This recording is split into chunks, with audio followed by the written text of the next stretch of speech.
She was trapped in the elevator, and the millionaire who saved her couldn't hide his desire anymore. Before we explore all the details of this incredible story, tell us where you're following us from and the time. Subscribe to the channel so you don't miss a thing, and let's embark on this journey together. She knew she shouldn't stay this late, but she always did.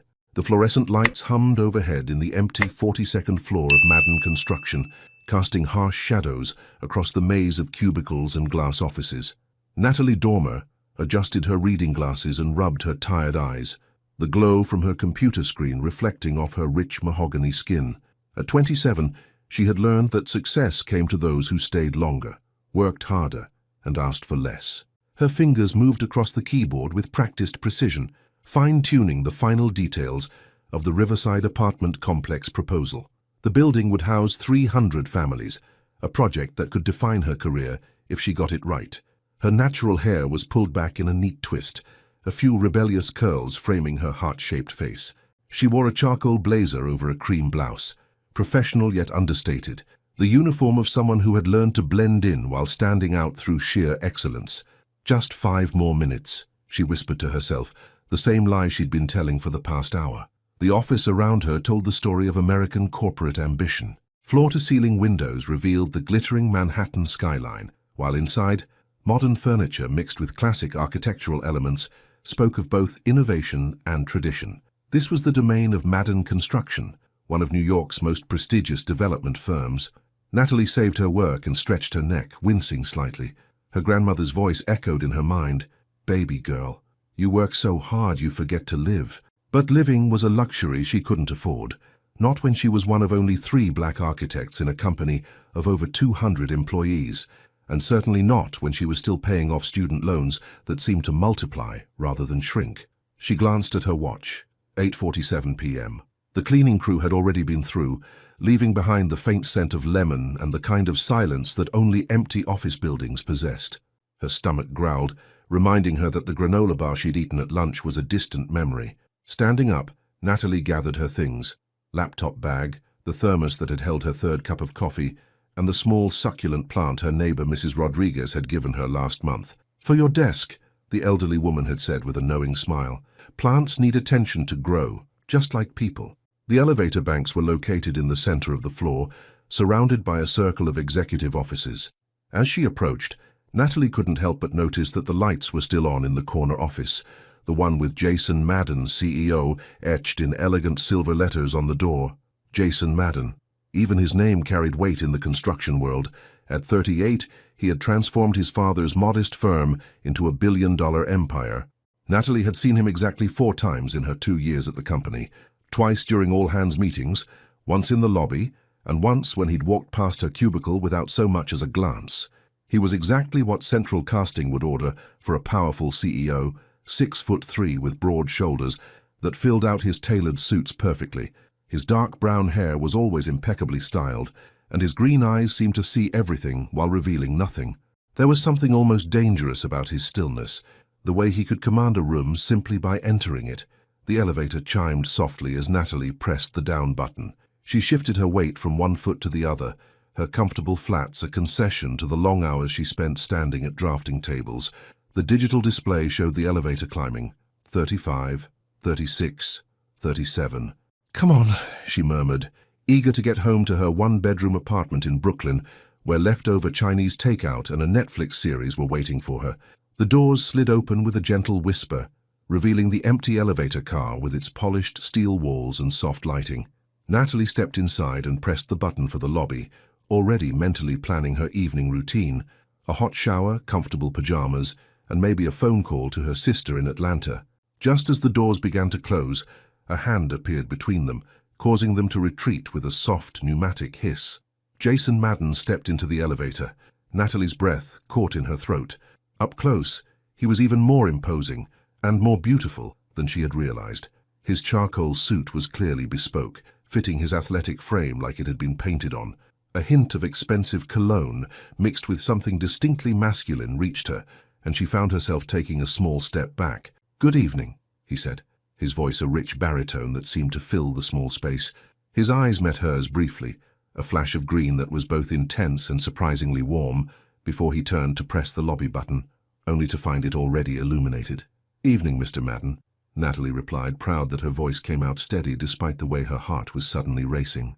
She clutched her laptop bag a little tighter, hyper-aware of every detail, the way his cufflinks caught the light, the subtle shadow of 5 o'clock stubble on his strong jaw, the fact that he smelled like success and something dangerously appealing. The elevator began its descent, and silence settled between them like a living thing. Natalie stared at the digital floor display, watching the numbers count down. 40, 39, 38. She could feel him beside her, a presence that seemed to take up more space than physics should allow. Out of the corner of her eye, she noticed his hands, long fingers, no wedding ring, a vintage watch that probably cost more than her annual salary. 35, 34, 33. "Working late again, miss?" His voice broke the silence, and Natalie realized with a start that he was looking at her. Dormer. Natalie Dormer. And yes, sir, the Morrison project needed some final adjustments. She turned slightly to face him, noting the way his eyes seemed to really see her, not just glance through her as so many executives did. "Ah, the Riverside Development. Ambitious project." He shifted slightly, and she caught another hint of that cologne. "Good work on the sustainable design elements. Very innovative." Natalie blinked in surprise. He knew her work. "Thank you, sir. The elevator lurched suddenly, a mechanical grinding sound echoing through the shaft. The lights flickered once, twice, then settled into the dim emergency lighting. The digital display went dark. They had stopped somewhere between the 23rd and 24th floors. In the sudden amber glow of the emergency lights, Jason Madden's perfect composure slipped for just a moment, revealing something almost human underneath. And in that moment, Natalie realized that some prisons were about to become the most dangerous kind of freedom. Control was something Jason Madden had never lost, until now. The emergency lighting cast everything in an amber hue, transforming the polished elevator into something that felt almost intimate. Jason pressed the alarm button once, twice, then held it down for a full 10 seconds. Nothing. He pulled out his phone. No signal. "Well," he said, his voice carrying that controlled calm that had gotten him through hostile takeovers and board meetings from hell. "This is unexpected." Natalie watched him with fascination. Even trapped in a metal box between floors, Jason Madden looked like he belonged on the cover of Fortune magazine. But she caught something else now. A slight tension in his jaw, the way his fingers drummed once against his thigh before he stilled them. He wasn't as unaffected as he wanted to appear. "How often does this happen?" she asked, setting down her laptop bag and leaning against the wall. If they were going to be here for a while, she might as well get comfortable. "In this building, never." Jason loosened his tie slightly, the first crack in his perfect armor. "The elevator system was installed last year. German engineering. It's supposed to be foolproof. Well, they didn't account for Friday night and 2 very tired people, apparently." Natalie surprised herself with the easy tone in her voice. Something about the surreal situation was making her feel bolder than usual. Jason's lips quirked upward. Not quite a smile, but close. "You're taking this remarkably well, Miss Dormer." "Natalie, please. And honestly, after the week I've had, being trapped in an elevator with my boss feels almost restful." She laughed softly, and Jason found himself really looking at her for the first time. Her laugh was warm and genuine, nothing like the calculated responses he was used to hearing. In the amber light, her skin had a golden glow, and when she smiled, tiny lines appeared at the corners of her dark brown eyes, evidence of someone who laughed often, despite whatever challenges she faced. "Bad week?" he asked, genuinely curious. Natalie hesitated. Was she really about to complain to the CEO about work? But something in his expression, a softness she'd never seen in the boardroom, encouraged her to continue. "Mrs. Patterson in 4B called me 12 times about the color of the lobby tiles. Apparently warm beige isn't warm enough, and cream is too cold. Then the City Planning Committee decided they needed to review our environmental impact study again, which means I'll be spending my weekend rewriting 30 pages of technical specifications." She shook her head. "Sorry, you probably don't want to hear about the day-to-day chaos." "Actually, I do." Jason loosened his tie further and undid the top button of his shirt. "I spend most of my time in meetings about meetings.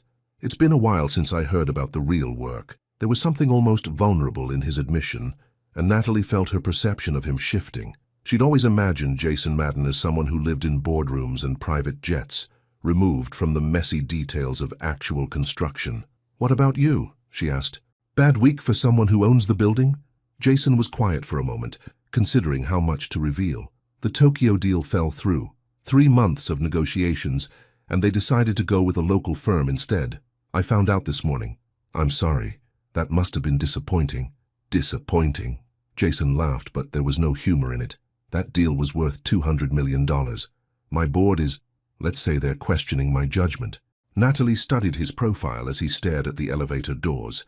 For what it's worth, I think you made the right call pursuing international expansion. The Morrison Project's sustainability features. That's the kind of innovation that'll matter in 5 years, when every other firm is scrambling to catch up. Jason turned to look at her, genuinely surprised. You've been following the company strategy. I care about where I work. Natalie felt heat rise in her cheeks. Maybe too much, according to my sister. She thinks I should have more of a life outside the office. And do you have a life outside the office? The question was more personal than she'd expected, and for a moment, Natalie wondered if she was dreaming this entire conversation. Jason Madden was asking about her life, like he actually cared about the answer. Not much of one, she admitted. I have a plant that I talk to sometimes. My neighbor thinks I'm eccentric because I know all the doormen's names and ask about their families. Oh, and I make excellent grilled cheese sandwiches, though I usually eat them alone while watching design shows. That sounds... Jason paused, searching for the right word. Peaceful. Lonely is the word you're looking for, Natalie said with a self-deprecating smile. But I've gotten used to it. What about you? I imagine your social calendar is pretty full. Jason thought about his penthouse apartment, 3,000 square feet of carefully curated emptiness, about the charity galas where he smiled for photographers and wrote checks, but never connected with anyone, about the women who saw dollar signs instead of the man underneath the expensive suits. Loneliness looks different when you're surrounded by people who want something from you, he said quietly. The honesty in his voice made Natalie's chest tighten. She'd never imagined that Jason Madden might understand the particular ache of being alone in a crowded room. The irony is, she said softly, I design homes for other people. Beautiful spaces where families will make memories, where couples will fight and make up, where children will take their first steps. But I go home to a studio apartment with mismatched furniture and take-out containers. Why architecture? Jason asked, settling against the wall across from her. The formal distance between them was shrinking, both physically and emotionally. My grandmother. Natalie's voice took on a tender quality. She cleaned office buildings downtown for 40 years. Every night, she'd come home and tell me stories about the beautiful spaces she saw, marble lobbies, crystal chandeliers, offices with views that went on forever. She'd say, "Baby girl, someday you're going to build something so beautiful that people will stop and stare." Did she live to see you become an architect? Natalie shook her head. She passed during my 3rd year of college. But sometimes when I'm working on a project, I imagine her walking through the finished building, proud that her granddaughter helped create something lasting. Jason felt something shift in his chest, a warmth he hadn't experienced in years. She sounds like she was an extraordinary woman. She was. She taught me that dignity isn't about what you do for work, but how you do it. That kindness costs nothing but pays dividends. Natalie stopped, realizing she was rambling. Sorry, I don't usually talk this much about personal things. Don't apologize. Jason's voice was gentler than she'd ever heard it. I like hearing about the person behind the excellent work. Their eyes met in the amber light, and for a moment, the elevator felt smaller and larger all at once. Natalie was acutely aware of everything, the way Jason's shirt had pulled slightly across his chest when he'd loosened his tie, the fact that his perfectly styled hair was now slightly mussed, the intensity in his green eyes that made her feel like she was the only person in the world. The elevator shuddered slightly, and they both looked up at the ceiling. Think they know we're here? Natalie asked. Jason checked his watch. Building security does a final sweep at 10. If we're still here, then... He didn't finish the sentence, but they both realized they might be spending a very long night learning things about each other that daylight would make them want to forget. Some conversations change everything, even when they start with nothing. An hour had passed, maybe 2. Time felt suspended in the amber-lit space between floors. Jason had removed his suit jacket entirely, draping it carefully over the handrail, and rolled up his sleeves to reveal forearms that were surprisingly muscular for a man who spent his days behind a desk. Natalie had kicked off her flats and sat cross-legged on the floor, her blazer folded neatly beside her. The professional distance that usually existed between them had evaporated somewhere between his admission about loneliness and her story about grilled cheese dinners. "Okay, I have to ask," Natalie said, unwrapping a granola bar she'd found in her purse and breaking it in half. She offered the larger piece to Jason. "Do you actually eat the catered lunches at those board meetings? Or do you just push food around your plate and look intimidating?" Jason accepted the granola bar with a smile that was becoming easier, more natural. "You've been watching me at board meetings? I've been to exactly 2 board meetings in my life, and both times you looked like you'd rather be getting root canal surgery." Natalie bit into her half of the granola bar. "Also, you have this thing you do with your pen. You click it exactly 3 times whenever someone says something particularly stupid." "I do not." But Jason's protest was half-hearted, and there was amusement in his eyes. "You absolutely do. Anderson from finance? Every time he starts talking about synergistic paradigm shifts, click, click, click." Jason laughed, a real laugh that started deep in his chest and filled the small space around them. "Anderson uses those exact words at least once per meeting. I thought no one else noticed." "Oh, we all notice. There's actually a betting pool about how many times you'll click your pen during quarterly reviews." "And you participate in office betting pools about my pen-clicking habits?" Natalie felt heat rise in her cheeks. "I may have contributed $1 or 2 to the cause. What's your usual bet?" 7 clicks minimum. You have very little patience for corporate buzzwords." Jason shook his head, still smiling. "I can't believe my staff is gambling on my nervous habits." "It's not nervous," Natalie said thoughtfully. "It's more like controlled frustration. Like you're counting to 10 in your head, but the pen clicking is counting to 3. The observation was so accurate it made Jason pause. "You pay very close attention to people. It's part of being an architect. You have to understand how people move through spaces, what makes them comfortable or uncomfortable. Body language tells you more than words sometimes." "What does my body language tell you right now?" The question hung between them, loaded with something that felt dangerous and thrilling. Natalie studied him, the way he'd loosened his tie completely, letting it hang undone around his neck, how he'd braced one hand against the wall behind him, the way he was looking at her like she was a puzzle he genuinely wanted to solve. "Right now," she said softly, "you look relaxed. More relaxed than I've ever seen you. Like maybe you're not thinking about quarterly projections or hostile takeovers." "I'm not." His voice was quieter now, more intimate. "I'm thinking about how you knew exactly what kind of pen I use without ever having been close enough to see it clearly." Natalie's breath caught. "It's a Mont Blanc, black with silver accents. You use it to sign contracts in the conference room. You've been watching me sign contracts?" "I've been watching you, period." The admission slipped out before she could stop it, and Natalie felt her cheeks burn with embarrassment. "I mean, not watching, just noticing. The way you read documents. You actually read every page, even when everyone else is just flipping to the signature lines. The way you remember people's names, even the custodial staff. How you always thank whoever brings coffee to meetings." Jason was quiet for a long moment, processing this revelation. "Most people see what they expect to see when they look at me." "What do they expect to see?" "A ruthless businessman. Someone who inherited everything and never had to work for anything. A man who cares more about profit margins than people." "And what should they see?" Jason met her eyes. "Someone who worked construction summers during college because my father believed in earning respect before demanding it. Someone who knows the name of every person who works in this building because my mother taught me that dignity starts with acknowledgement. Someone who—" He paused, seeming to wrestle with whether to continue. "Someone who what?" "Someone who hasn't felt this comfortable talking to another person in years." The admission settled between them like a shared secret. Natalie felt her heart skip in a way that had nothing to do with being trapped and everything to do with the man sitting across from her. "Your parents sound like good people," she said gently. "They were. Dad died of a heart attack when I was 28. Stress, the doctors said. Too many years of building the business without taking care of himself. Mum lasted 3 more years before cancer took her." Jason's voice was matter-of-fact, but Natalie caught the slight tightening around his eyes.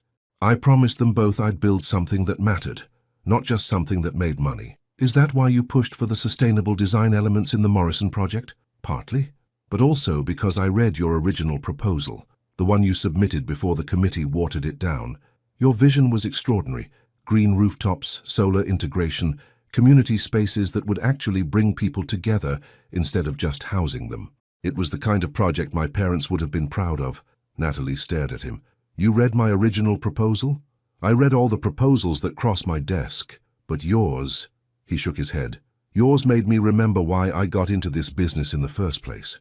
I thought corporate killed that proposal because it was too expensive. Corporate killed it because they don't understand that some things are worth the investment. But I saved it. I've been looking for the right project to implement those ideas. You have? Jason nodded. There's a development coming up in Brooklyn, low-income housing, but the city wants something special. Something that proves affordable doesn't have to mean uninspired. He paused. I was planning to ask you to lead the design team. Natalie felt the world tilt slightly. You were going to ask me to lead a project. Monday morning, actually. I had it scheduled for first thing. But I'm just a junior architect.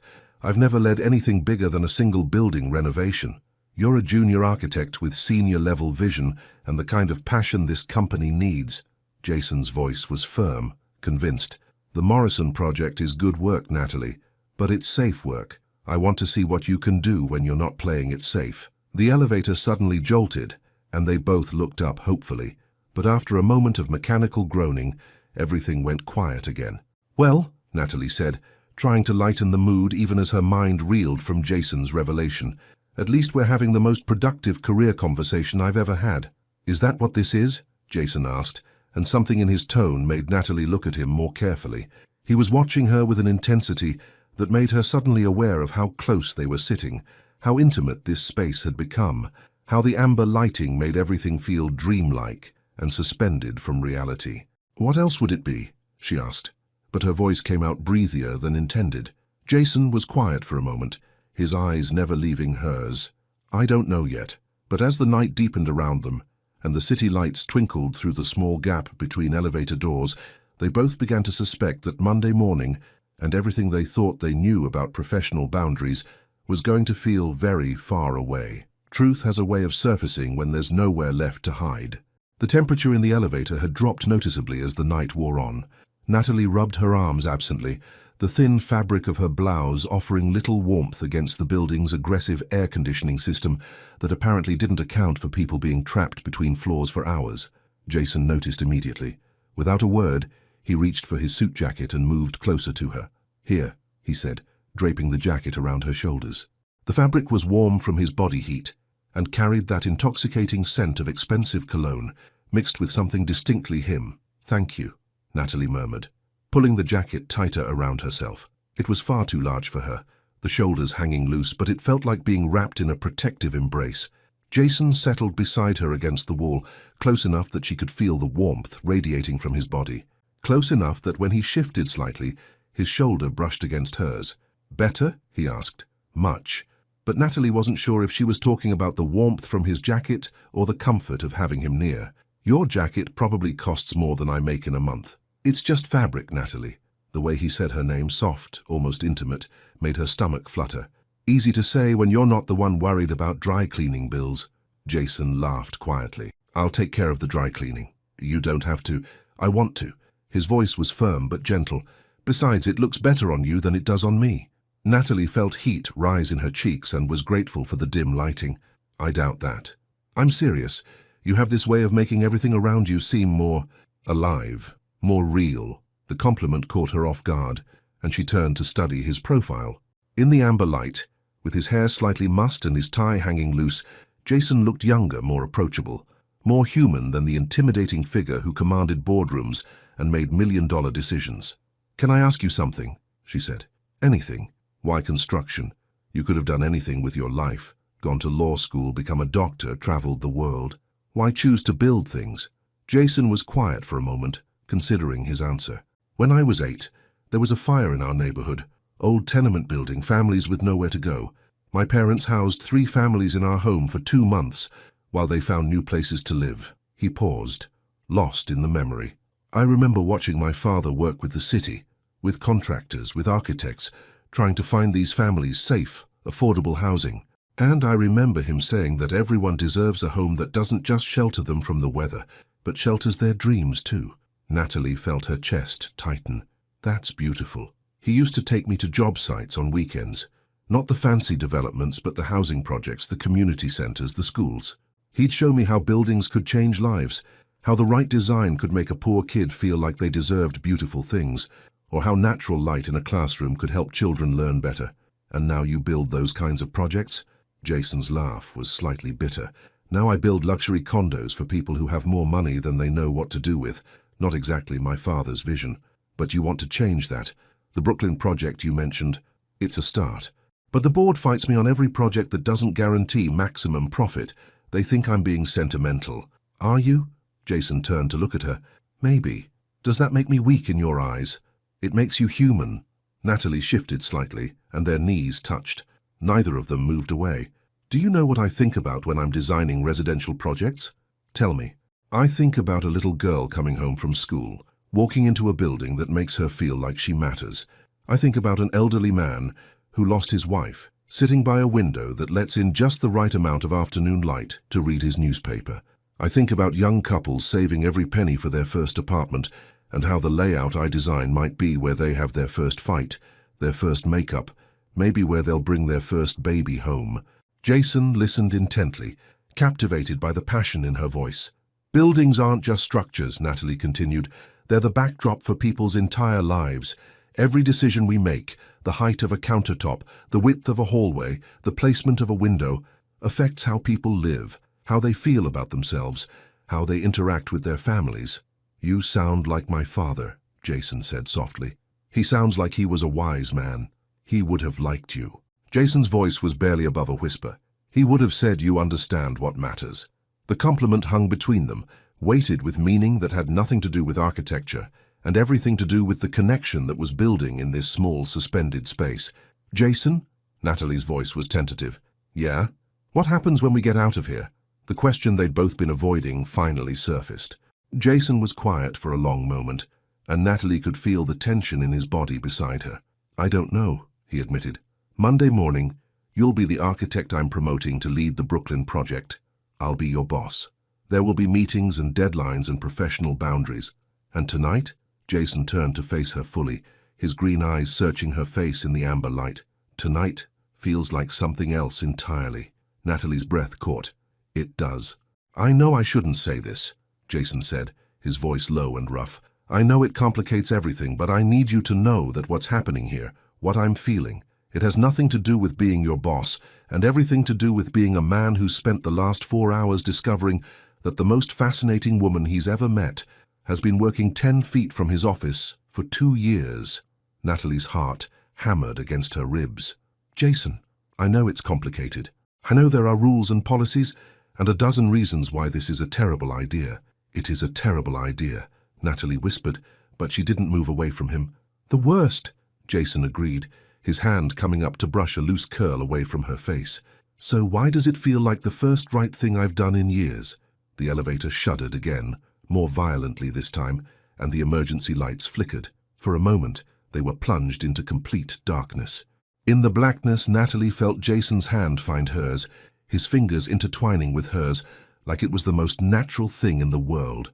Are you okay? He asked. I'm okay, she whispered back, and realized she meant it. Despite being trapped, despite the uncertainty, despite the impossible situation they found themselves in, she felt safer in this moment than she had in months. The lights flickered back on, but neither of them let go. And somewhere in the distance, they could hear the faint sound of voices, the security team finally beginning their search. Freedom was only 20 floors away, but neither of them wanted to be rescued. The voices were getting closer, muffled shouts echoing through the elevator shaft, the sound of heavy footsteps on the stairwells. Jason and Natalie sat in the amber-lit space, still holding hands, both acutely aware that their time in this suspended reality was coming to an end. They'll find us soon, Jason said quietly, but he made no move to let go of her hand. Probably. Natalie's thumb traced across his knuckles without her conscious permission. Are you ready for that? The question had layers. Ready to return to the real world?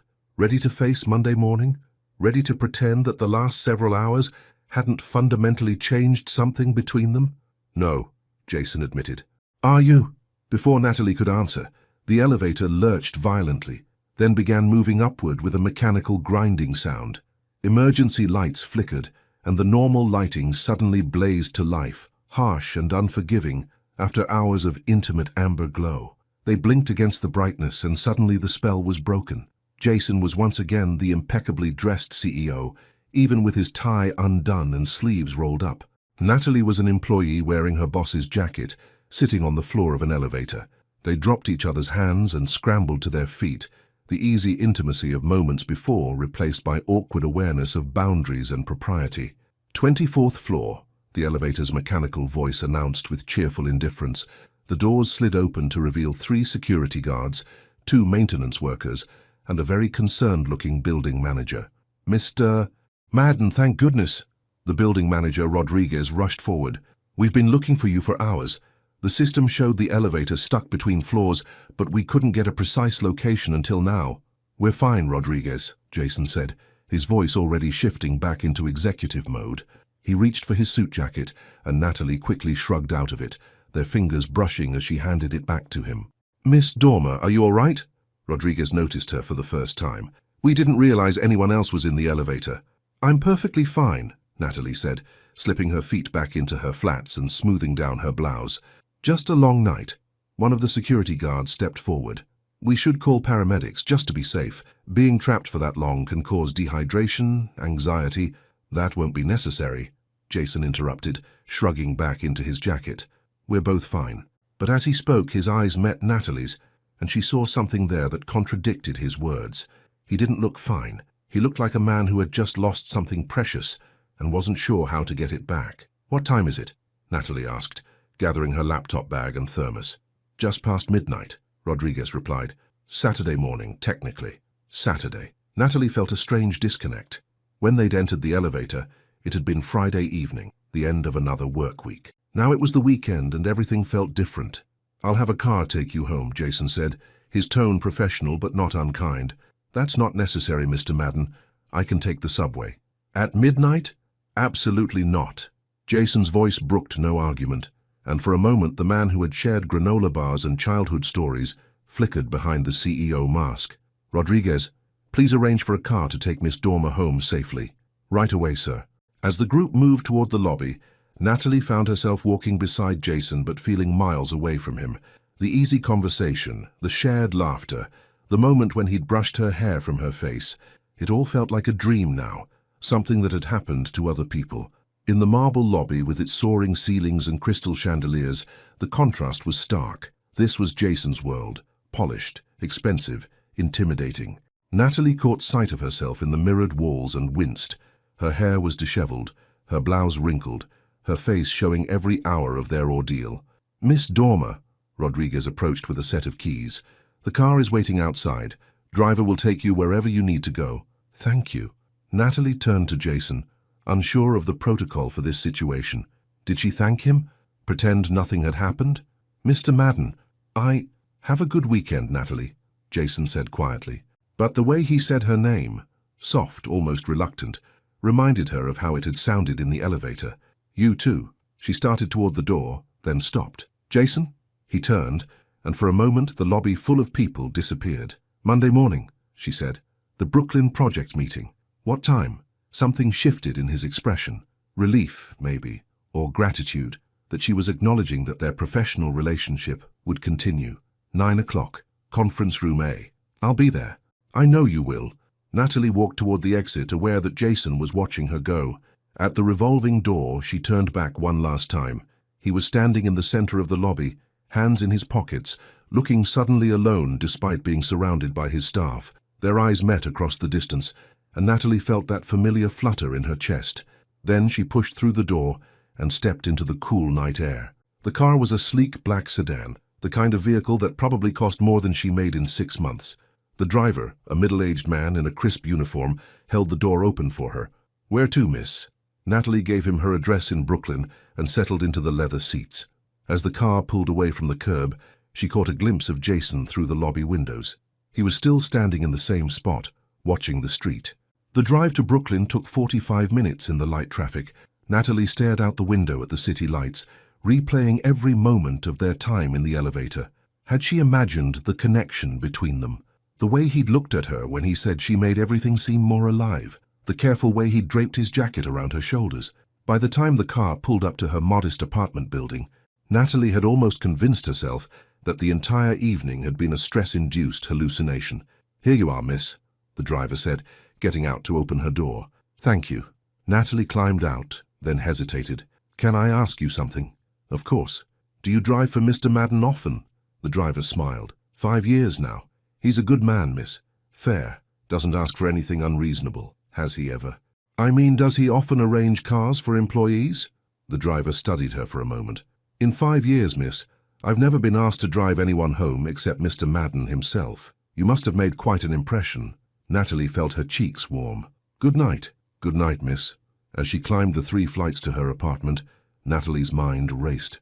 If Jason didn't usually arrange transportation for employees, what did that mean? Was it simply concern for her safety, or something more? Her apartment felt smaller than usual when she unlocked the door. The mismatched furniture she'd mentioned to Jason looked shabby in the harsh overhead lighting. The stack of takeout containers on her counter seemed to mock her earlier confession about lonely dinners. But as she got ready for bed, Natalie caught herself smiling. Despite the uncertainty, despite the complications that Monday would bring, she couldn't regret a single moment of their time in that elevator. Her phone buzzed with a text message, and her heart leaped, hoping it might be Jason. Instead, it was her sister in Atlanta. "How was your Friday night? Anything exciting happen?" If only she knew, Natalie thought, typing back. "You could say that.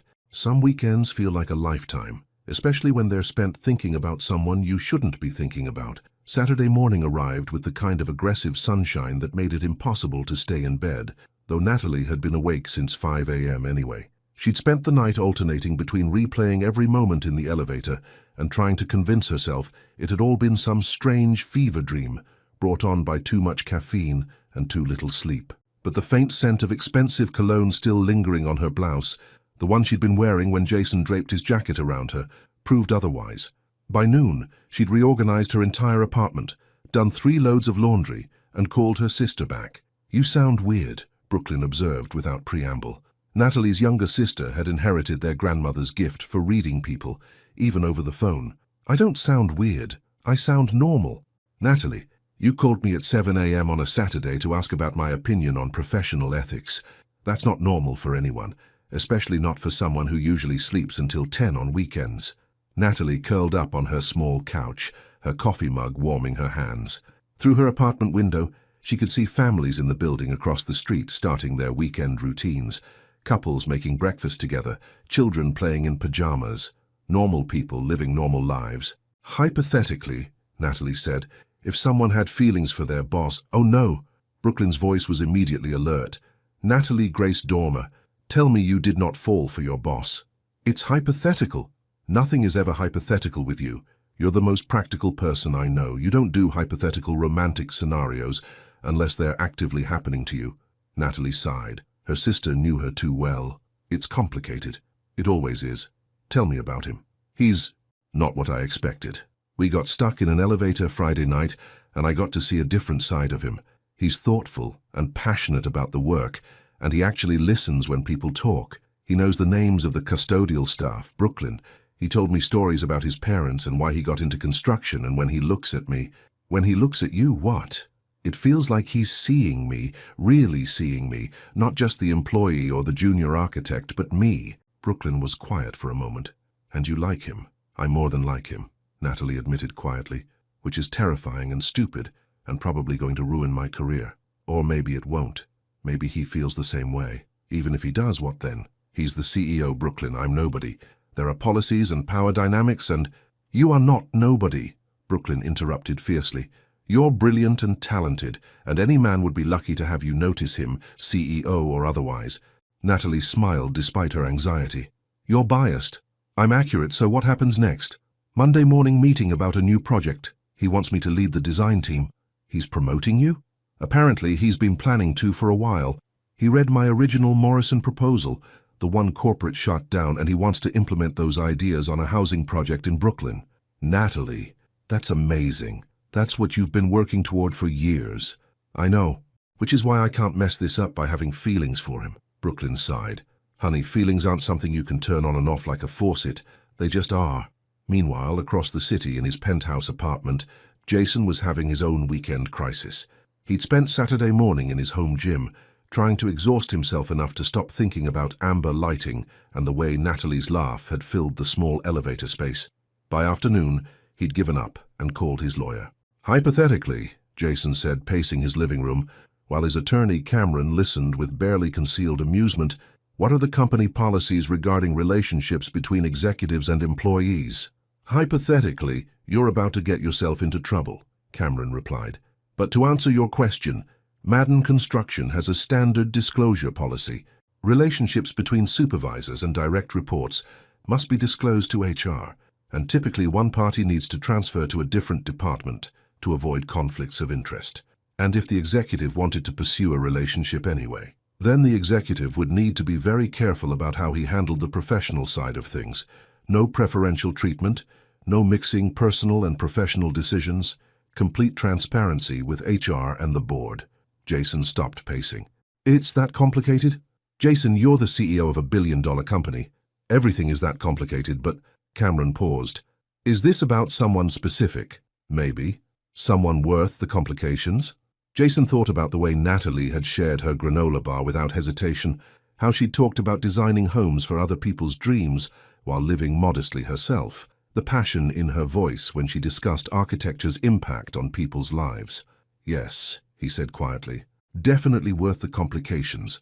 Sunday evening, Natalie stood in front of her closet trying to decide what to wear to the Monday morning meeting.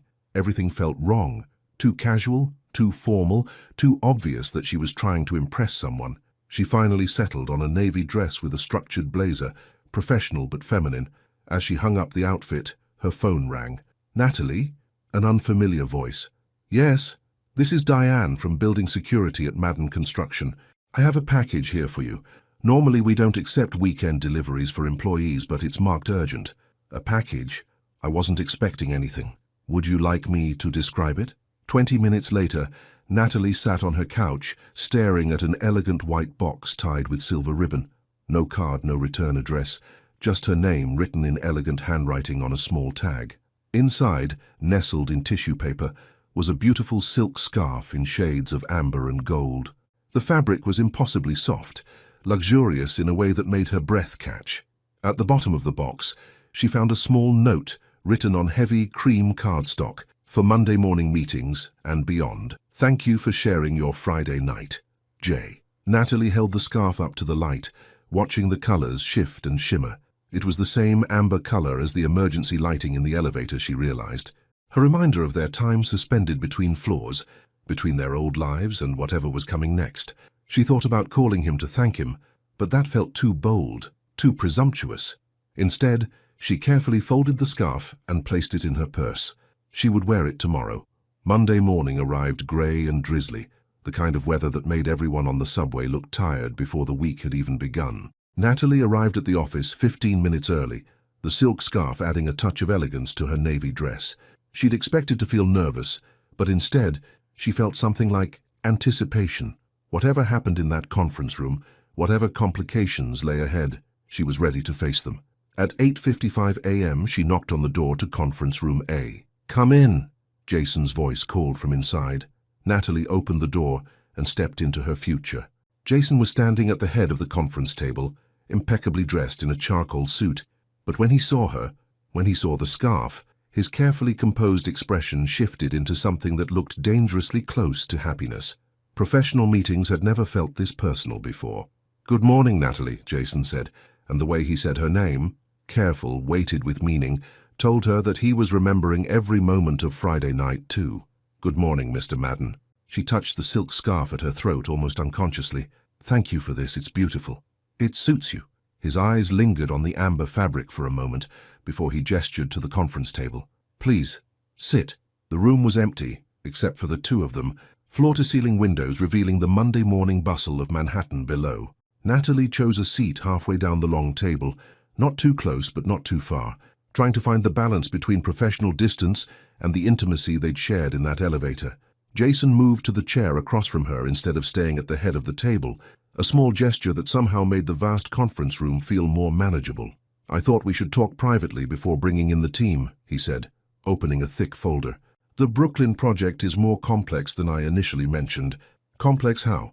Jason slid a set of architectural plans across the table, The site is in Crown Heights, 12 acres that have been sitting vacant for 8 years. The city wants to build affordable housing for 200 families, but they also want it to be a model for sustainable urban development. Natalie studied the site plans, her architect's mind immediately beginning to visualize possibilities. The location is perfect, close to schools, public transportation, that farmer's market on Saturdays. You know the area? I grew up 20 minutes from there. My grandmother used to take me to Prospect Park every Sunday after church.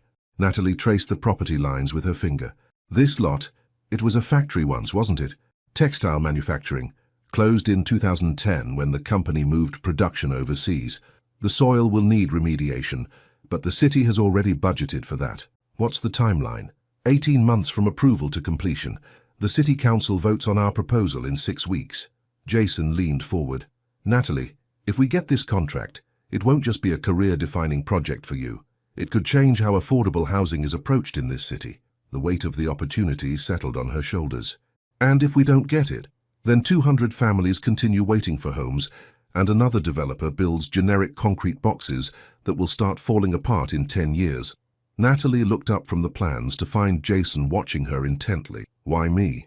I know you said you liked my Morrison proposal, but leading a project this size?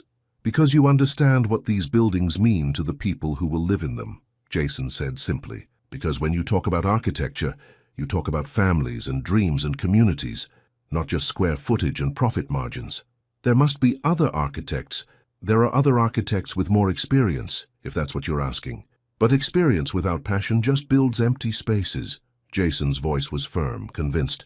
I want someone who will fight for every detail, who will care about whether the kitchen layout helps a working mother feed her children efficiently, whether the windows let in enough light for a student to do homework at the dining table. The description was so specific, so personal, that Natalie realized he wasn't just talking about any family. You're thinking about the families your father helped after the fire. Jason's expression softened. Among others.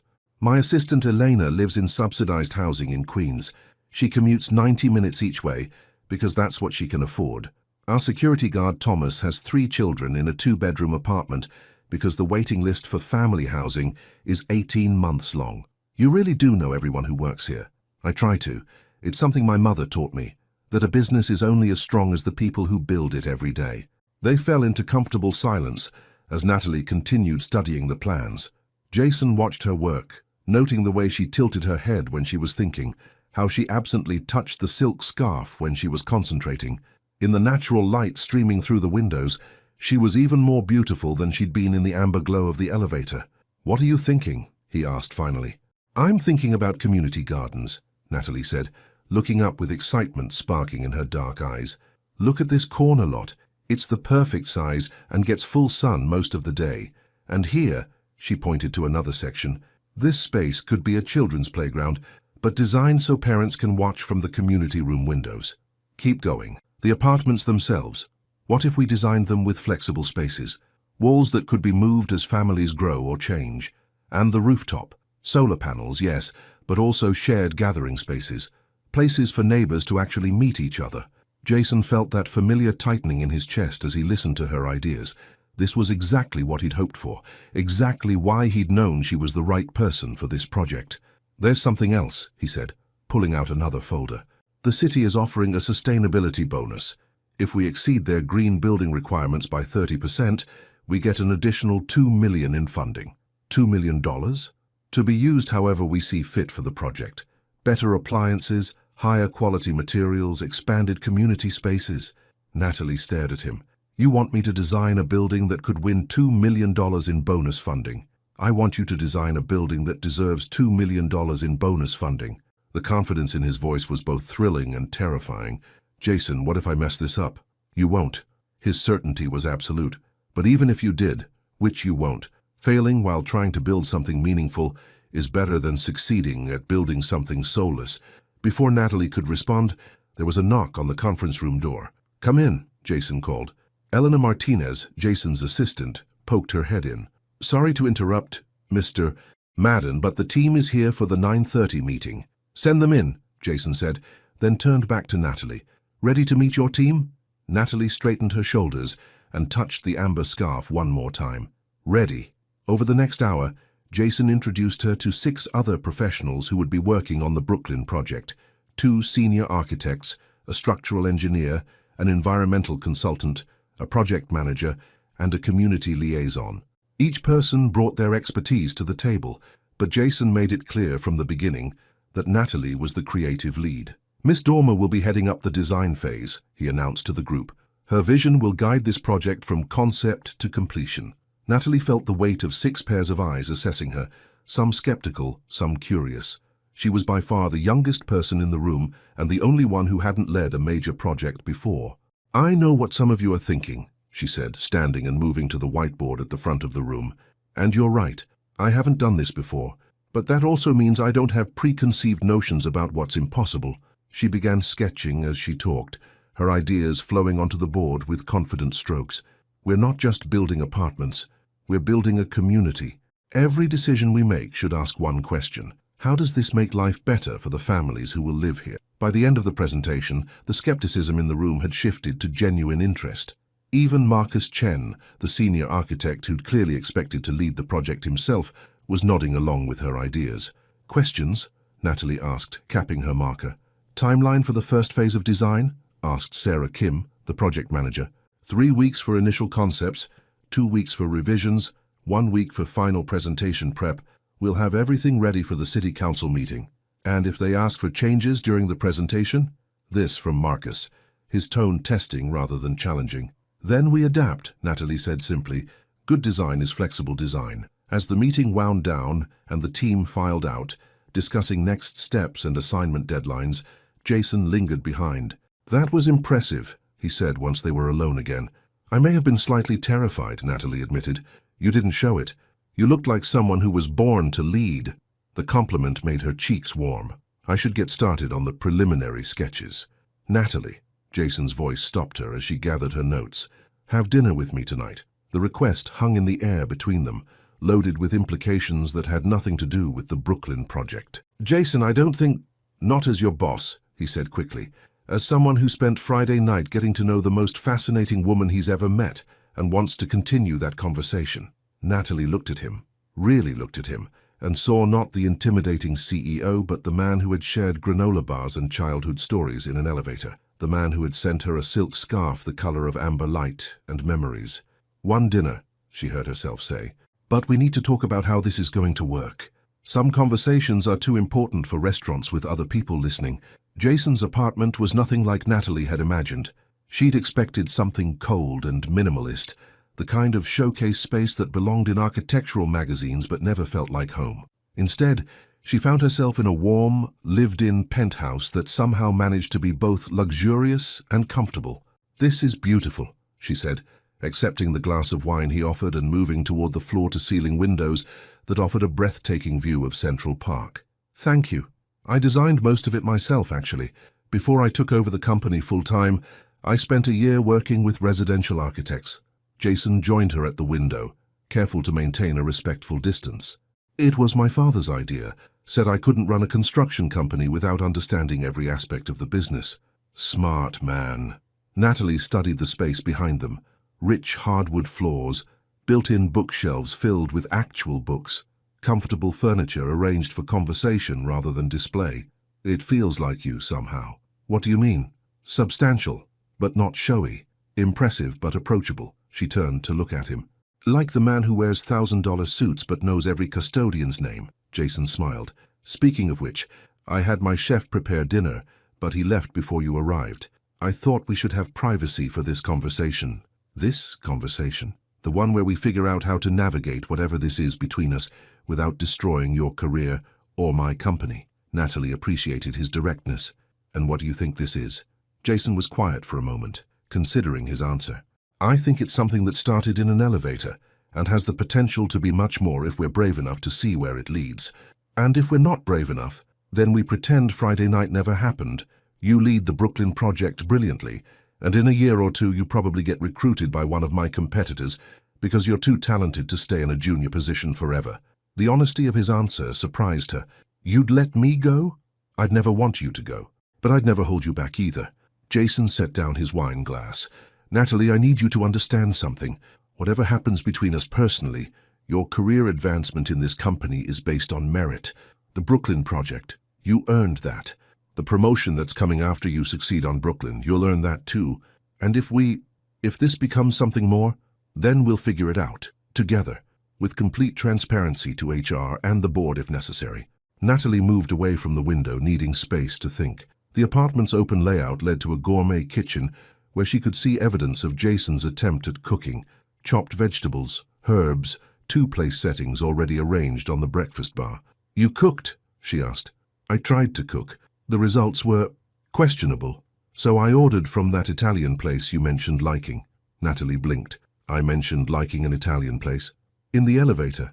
You said you usually order from Marcello's when you're too tired to cook." He'd remembered such a small detail from their conversation, and somehow that felt more intimate than any grand romantic gesture.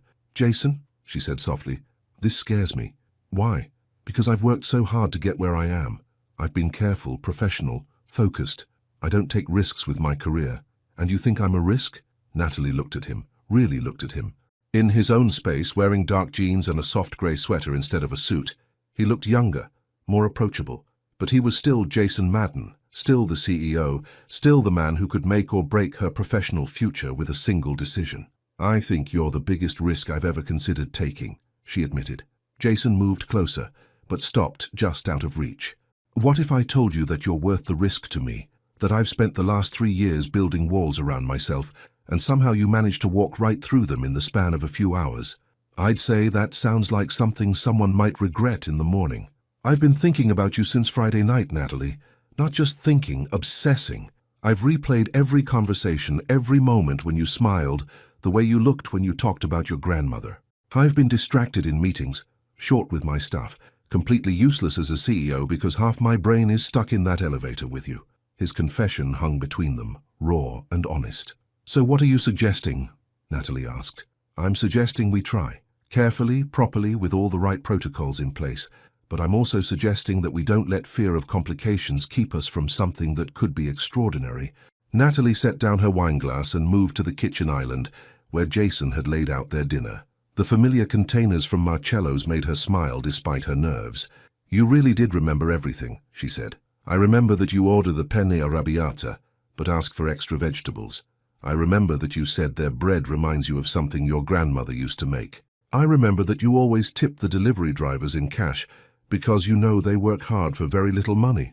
Each detail he recited felt like a small revelation, that someone had been paying such close attention to her, that her random comments had mattered enough to be remembered. "What else do you remember?" she asked, curious now. Jason moved to stand across the island from her.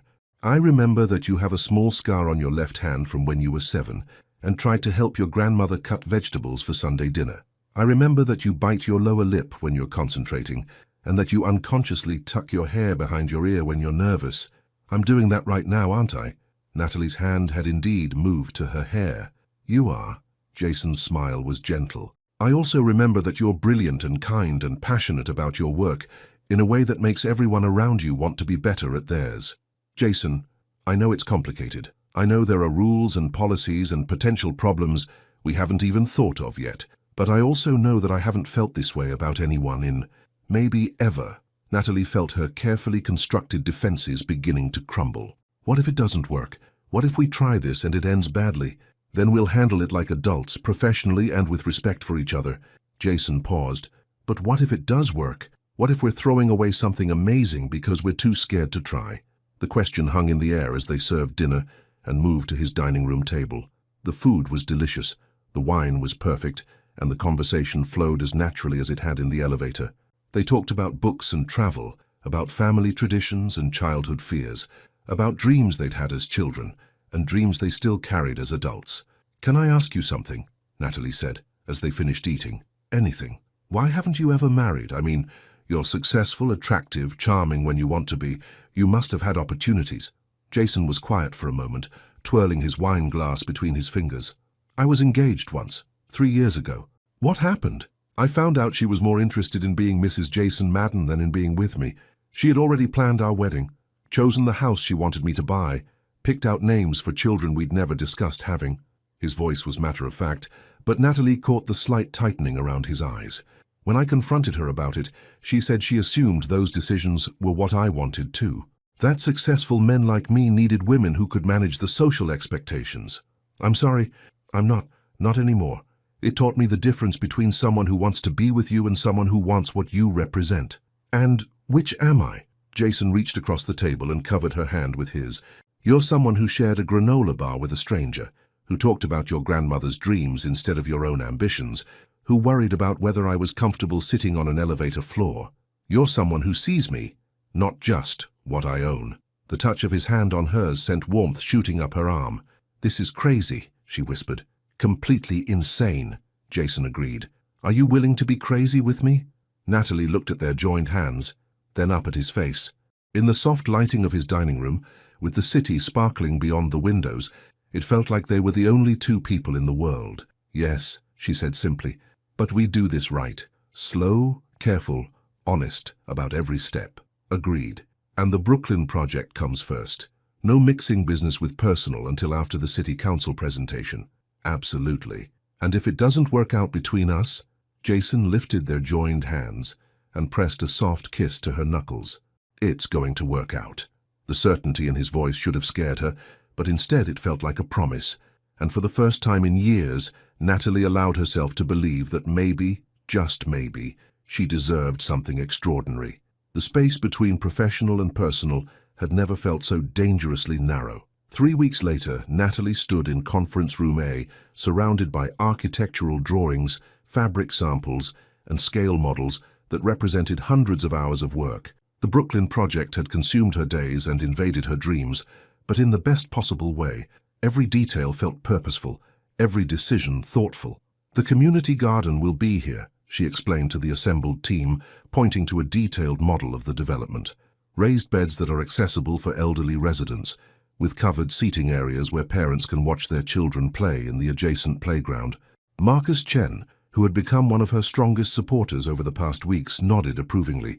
The city council is going to love the integration between indoor and outdoor spaces. It's exactly what they asked for in terms of community building. Speaking of which, Sarah Kim, the project manager, consulted her tablet. We have final approval numbers from the environmental consultant.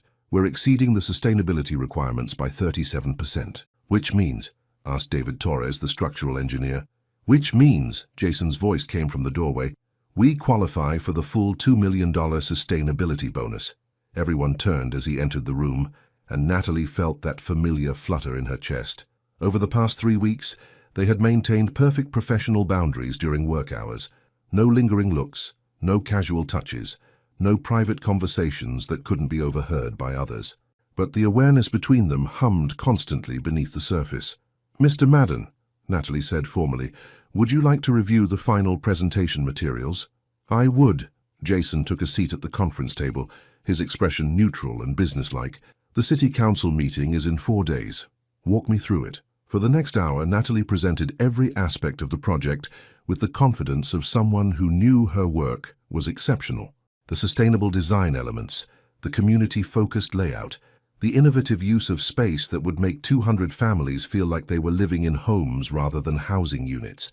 Jason asked pointed questions, suggested minor adjustments, and pushed for clarification on budget items. Exactly what any CEO would do with a project of this magnitude. But Natalie caught the moments when his professional mask slipped slightly, the way his eyes lingered on her when she explained the Children's Learning Center, the subtle smile when she described the rooftop gathering spaces. Questions from the team? Jason asked when Natalie finished. Timeline for construction start if we get approval. This from Marcus. Groundbreaking in 8 weeks. Move in for the first families in 14 months, Sarah replied promptly. Contingency plans if the council asks for modifications? David wanted to know. We've prepared 3 alternative layouts and 2 different budgeting scenarios, Natalie said. We can adapt to almost any reasonable request. As the meeting wrapped up and the team filed out, Jason lingered behind, something he'd done after every project meeting for the past 3 weeks. Impressive work, he said once they were alone. Thank you. Natalie began gathering her materials, hyper-aware of his presence. I think we have a strong proposal. Strong doesn't begin to cover it.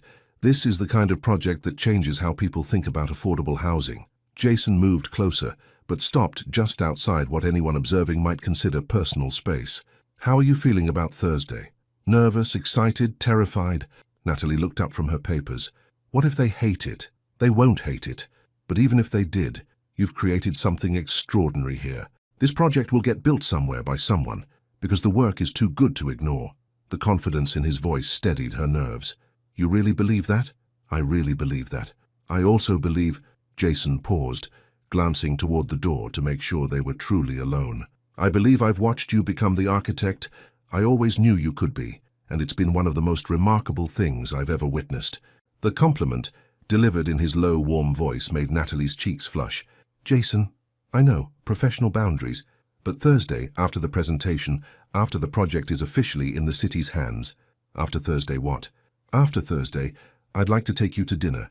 A real dinner at a restaurant where we don't have to worry about who might see us or what they might think. Natalie felt her heart speed up. Like a date?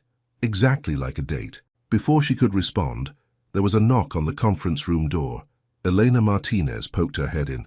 Mr. Madden, your 3 o'clock is here. Send them to my office. I'll be right there. Jason turned back to Natalie as Elena left. Think about it?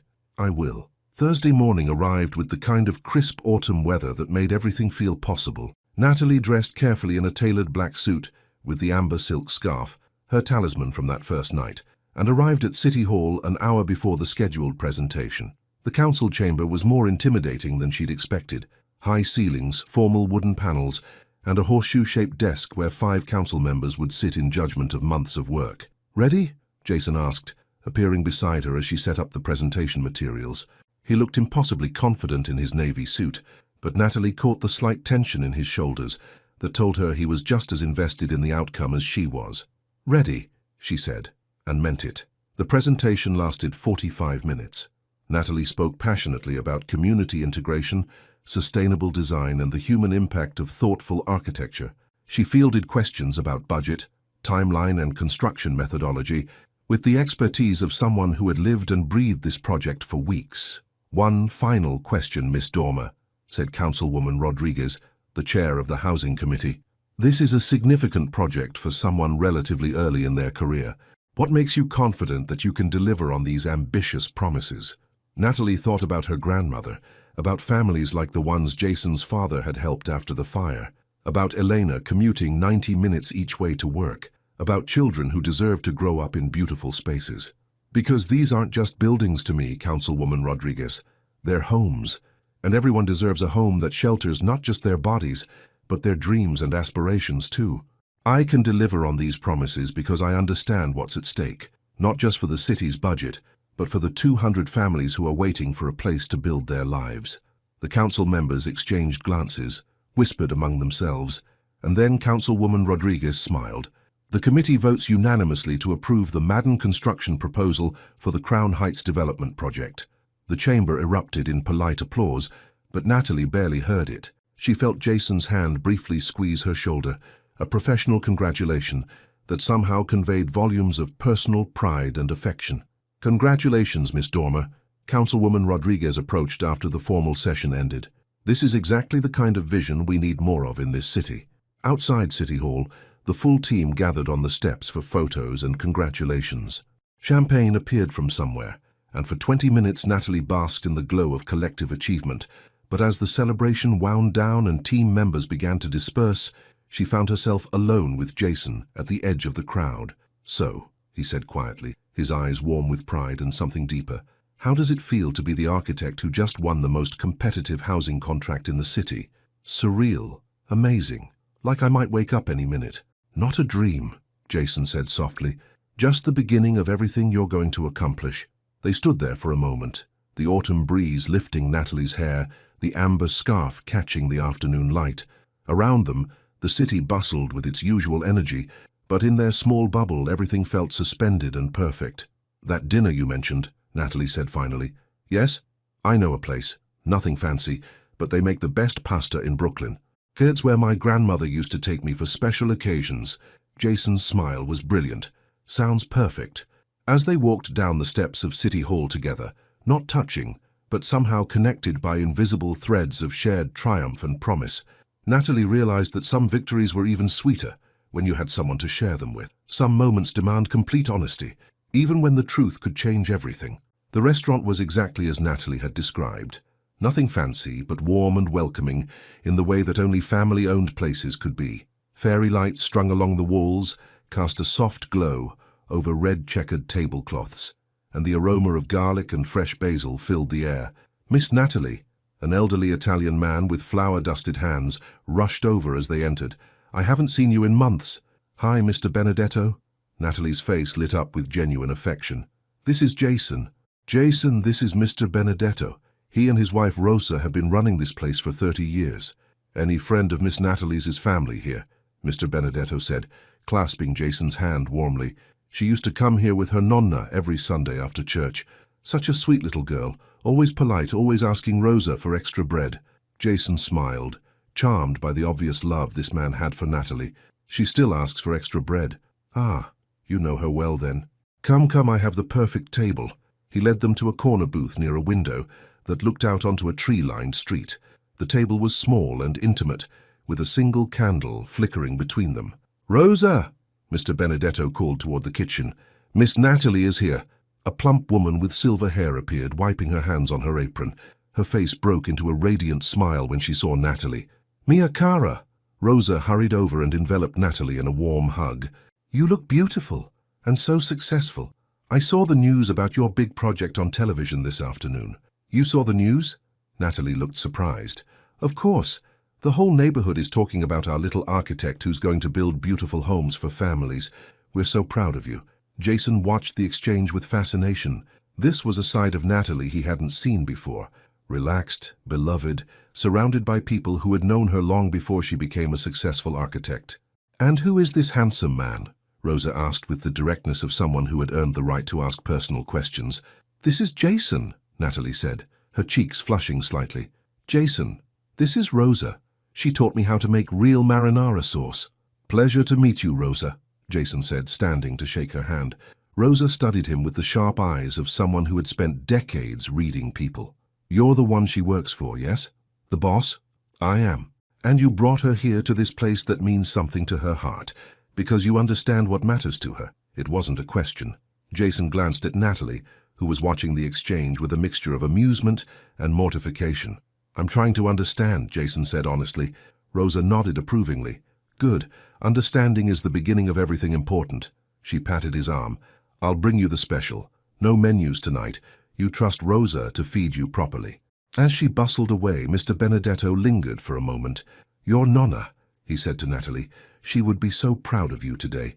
She always said you would build something beautiful for the world." After the Benedettos left them alone, Natalie and Jason sat in comfortable silence for a moment, the weight of the day's triumph and the intimacy of the restaurant settling around them. "They're wonderful," Jason said finally. "They saved me during college," Natalie replied. "When money was tight and I was working 3 jobs, they'd always find excuses to feed me. 'Oh, we made too much pasta,' or 'this sauce will go bad if someone doesn't eat it.' They never made me feel like charity." "Your grandmother brought you here?"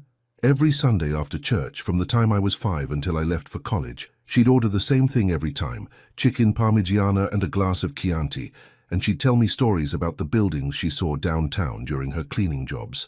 Jason reached across the table and covered her hand with his. "I wish I could have met her. She would have liked you. She had a thing for men in nice suits who treated service workers with respect."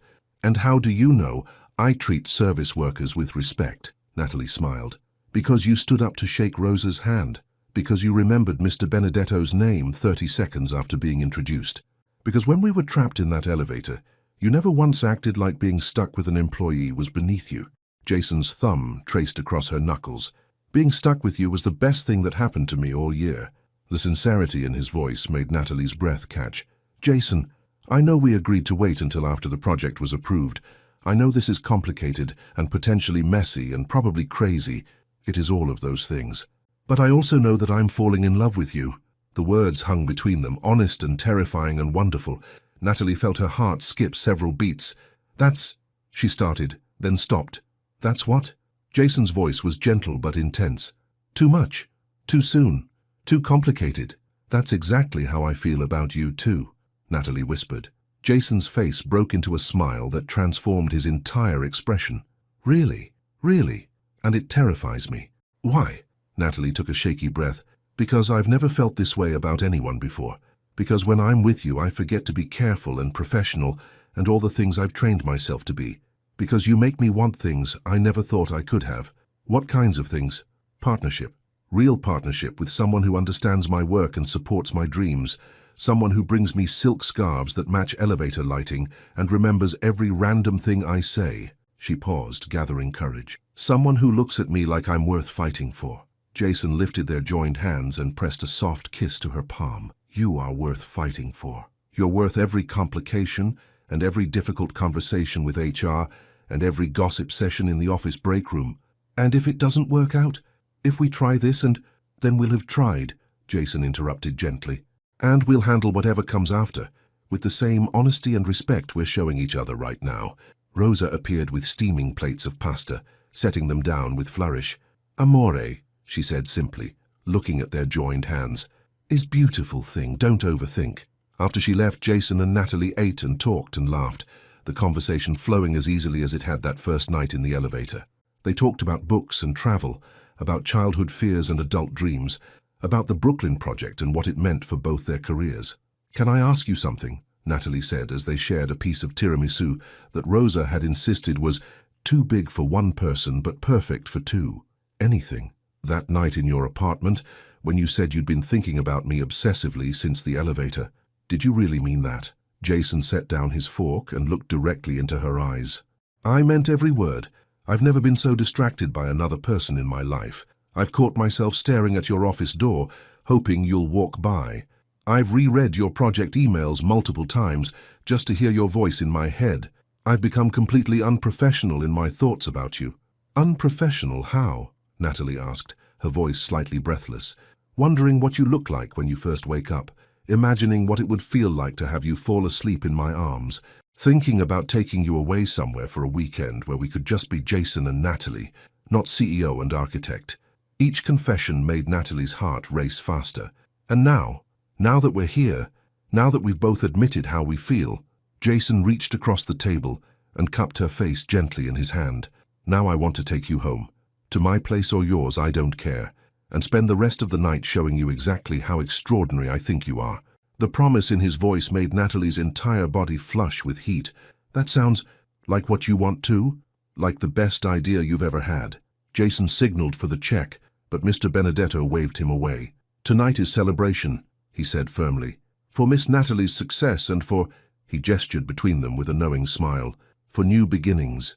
Outside the restaurant, the autumn air was crisp and full of possibility. Jason took Natalie's hand as they walked toward his car, and for the first time in weeks, touching him felt completely natural and right. No regrets? He asked, as they stopped beside his car. No regrets, Natalie confirmed. But Jason, yeah?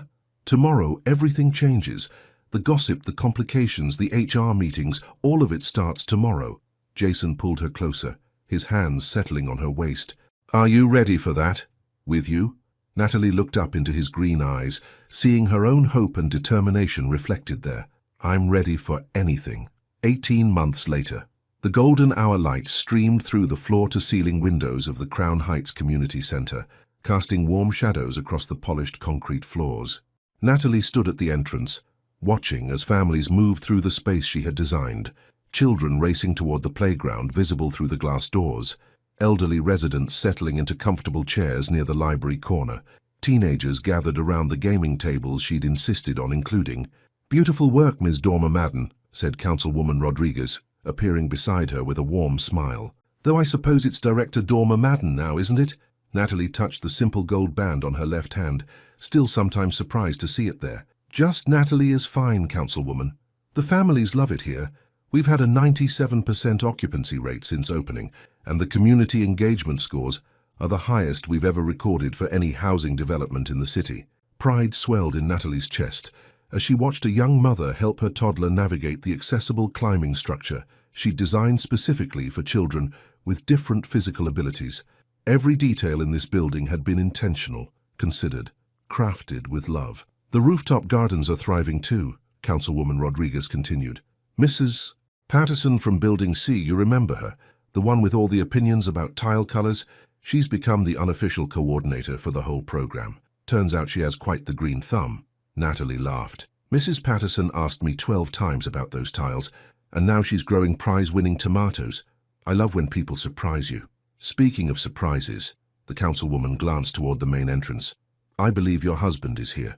Natalie turned to see Jason walking through the doors, still in his work clothes, but with his tie loosened and sleeves rolled up. He'd been in back-to-back meetings all day about the new mixed-income development in Queens, another project that had grown from their success here in Crown Heights. Sorry I'm late, he said, reaching her side and pressing a quick kiss to her temple. The zoning committee had questions about the green space requirements. Good questions or complicated questions? Good questions. They want to make sure we can replicate the community garden model from here. Jason's eyes swept the bustling community center. Hard to argue with these results. They stood together, watching the life they'd helped create unfold around them. In the past year and a half, Natalie had been promoted to Director of Community Development for Madden Construction, leading a team of 12 architects and urban planners. Jason had restructured the company's focus, committing 60% of their projects to affordable and mixed-income housing. The transition hadn't been without challenges. There had been HR meetings and board discussions, gossip and speculation, and one particularly uncomfortable conversation with a reporter who wanted to write about their office romance. But they'd navigated each hurdle together, maintaining their professional integrity while building something beautiful, both at work and at home. Mrs. Dormer, a small voice called out, and they turned to see 7-year-old Marcus Thompson running toward them, his backpack bouncing with each step. Hi, Marcus, Natalie said, crouching down to his level. How was school today? Good, look what I drew in art class. He pulled a crumpled paper from his backpack, revealing a crayon drawing of a tall building surrounded by trees and flowers. It's our building. Ms. Garcia said I'm good at drawing buildings like you. This is incredible, Natalie said, studying the drawing seriously. You even included the community garden on the roof. That's excellent attention to detail. Marcus beamed. My mom says you designed our whole apartment. She says that's why the kitchen window is perfect for watching me play in the courtyard. Your mom is very smart, Jason said, earning a shy smile from the boy. Are you going to design more buildings? Marcus asked. I am. Would you like to help me sometime? I could always use an assistant who's good at drawing. Marcus's eyes went wide. Really? Really? Ask your mom if you can come to my office next week, and I'll show you how we plan buildings before we build them. After Marcus ran off to find his mother, Jason shook his head in amazement. You're going to have that kid designing skyscrapers before he's 10, maybe. Wouldn't that be something? They walked through the development as the afternoon light began to fade, past the playground where children called goodbye to their friends, past the corner market where Mr. Singh was chatting with regular customers, past the small cafe where teenagers did homework while sharing plates of fries. Do you remember? Jason said as they reached the main courtyard. That night in the elevator when you talked about designing spaces for people's whole lives. I remember everything about that night. You said you thought about a little girl coming home from school to a building that made her feel like she mattered. Natalie followed his gaze to where 8-year-old Zara Williams was racing up the front steps of Building B, her school uniform rumpled, but her face bright with excitement as she called to her grandmother watching from their third-floor balcony. Every day, Natalie said softly.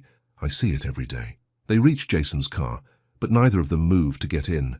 The development looked different in the early evening light, warmer, more alive, full of the kind of ordinary magic that happened when good design met real human needs. I have something for you, Jason said, reaching into his jacket pocket. It's not my birthday. It's better than a birthday. He pulled out a thick envelope. Open it. Inside were architectural renderings and site plans for a massive development project. Natalie's breath caught as she recognized the scope. 20 buildings, mixed-income housing for over 1,000 families, community spaces, schools, and what looked like a small medical clinic. Jason, this is enormous. It's the Riverside project. The city approved our proposal this morning. His voice was warm with pride and excitement. They want us to replicate what we did here, but on a scale that could house 3% of New York's families waiting for affordable housing. Natalie stared at the plans, her mind already racing with possibilities. 3% doesn't sound like much, but that's 3,000 families, Natalie. 3,000 families who will have beautiful, sustainable, community-centered homes because of the work you started here. She looked up at him, overwhelmed by the magnitude of what he was offering. You want me to lead this? I want us to lead this, together, equal partners in the biggest affordable housing project the city has ever attempted. Equal partners, Jason smiled. The board approved my recommendation this morning. You're being promoted to senior partner and chief design officer. Your name will be on the building, Natalie. Madden and Dormer Construction. The papers fluttered in Natalie's hands as the full impact hit her. Her name on the company, her designs changing thousands of lives. Her grandmother's dreams of beautiful spaces for everyone, realized on a scale she'd never imagined possible. There's one more thing, Jason said, his voice softer now. If we take this project, it'll mean 2 years of 18-hour days, constant travel between sites, more pressure than either of us has ever faced. And I know how much your work means to you. I know this is everything you've worked toward. But I also know that I want to build a life with you that's about more than just buildings, no matter how beautiful they are. Natalie set the plans down on the hood of the car and moved closer to him. What are you saying? I'm saying I want it all with you. The late nights designing revolutionary housing projects and the quiet Sunday mornings reading the paper in bed, the city council meetings and the family dinners, the professional triumphs and the personal everyday moments that make life worth living. Jason, I'm saying that getting trapped in that elevator was the best thing that ever happened to me. Not because it led to this, he gestured toward the thriving community around them, but because it led to you. Natalie felt tears prick her eyes. You know what I think about when I look at all this? Tell me. I think about that little girl you mentioned, the one who comes home from school to a building that makes her feel like she matters. But I also think about the woman who gets to design that building, who gets to come home every night to a man who believes in her dreams as much as she does. And I think she deserves both. Beautiful work that changes the world, and a beautiful life with someone who sees her for everything she is. Jason cupped her face in his hands. Do you want both? With you? I want everything. As the sun set behind the skyline they'd helped reshape, Jason kissed his wife in the courtyard of the first building they'd created together, surrounded by the sounds of families living, laughing, and building their own small pieces of forever in the homes she'd designed. Somewhere in Building C, Mrs. Patterson was probably watering her prize-winning tomatoes. In Building A, little Marcus Thompson was likely showing his mother the drawing he'd made of their home. And in apartments throughout the development, 200 families were sitting down to dinner in kitchens with windows perfectly positioned to let in the last golden light of day. It was exactly what Natalie had always dreamed architecture could be, not just shelter, but sanctuary, not just buildings, but foundations for the full, rich lives that happened inside them. And as they drove home through the city, they were slowly, carefully, lovingly transforming one family at a time. Natalie reflected that sometimes the very best things in life happened when you stopped trying to control every outcome and started trusting that some stories were meant to be written together. Because in the end, it wasn't the elevator that had trapped them that Friday night. It was destiny deciding that two hearts who had been building walls around themselves were finally ready to build something beautiful together. What lesson about love and ambition did this story teach you? Share your thoughts in the comments below. Your participation means a lot to the channel. Thank you so much for watching until the end. If you enjoyed this story, don't forget to subscribe to the channel. Leave a like and comment your thoughts. Your participation is very important to us. See you next time.